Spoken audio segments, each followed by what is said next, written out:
Sa mga balitang pambansa, inaasahang may uwi na sa Pilipinas si Alice Go matapos maaresto sa Indonesia kahapon ng madaling araw. Pero ayon kay Justice Secretary Boying Remulla, komplikado ang sitwasyon. May hinihingi raw kasing kapalit ang Indonesia bago ipa-deport si Go. Base sa ulat ng ilang news organization sa Indonesia, yan ang Australian drug suspect na si Gregor Johan Haas na wanted sa Indonesia. Naaresto siya ng mga pulis sa tauhan ng Bureau of Immigration nitong May 15 sa Cebu. May red notice si Haas sa Interpol dahil sa drug smuggling sa Indonesia. Posibleng may kaugnayan at miyembro raw ng Australiano ng isang drug cartel sa Mexico. Hawak pa rin siya ngayon ng BI. Hindi pa kinukumpirma ng DOJ ang tungkol sa umano'y prisoner swap. Samantala, naniniwala si Justice Secretary Boying Remulla na may kasabwat sa gobyerno si Alice Go kaya't nakataka sa kabila ng Immigration Lookout Bulletin Order laban sa kanya. Hindi pa rin daw kumbinsido si Remulla na nagbangkang pamilya Go para makatakas sa mga ito.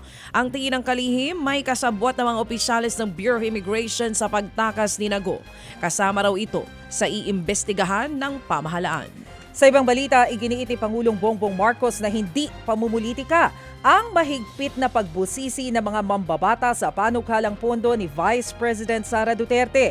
Ayon kay PBBM, natural lang na usisain ng mabuti ng mga kongresista kung saan napupunta ang pondo ng bayan. Sa ngayon, wala na raw silang komunikasyon ni VP Sara mula nang magbitiw siya sa gabinete bilang DepEd Secretary. Ipinagkibit balikat naman ng Pangulo ang paghingi ng paumanhin kamakailan ni VP Sara sa mga miyembro ng Kingdom of Jesus Christ dahil hinikayat daw niya ang mga ito na iboto sa pagkapresidente si PBBM.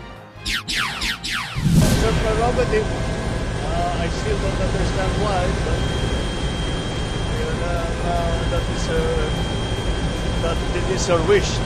Wala tayong magkakaroon. I don't know how she can characterize these things, which is essentially an information gathering exercise for the House and for the Senate, so that they know what the budget will look like.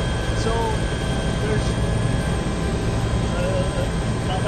malayo sa politika yun.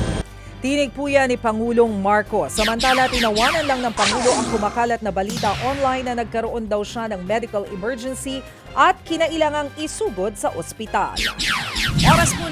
Yan ang kailangan ninyong tignan. Do I look sick? Yan ang kailangan natin bantayan. Mga fake news na ganyan. Huwag kayong naniniwala unless it comes from a credible source. Muli, yan po ang tinig ni Pangulong Bongbong Marcos. Ted Filon at DJ Chacha ngayon nasa Radyo 5 92.3 News FM Monday to Friday 6 to 10 a.m.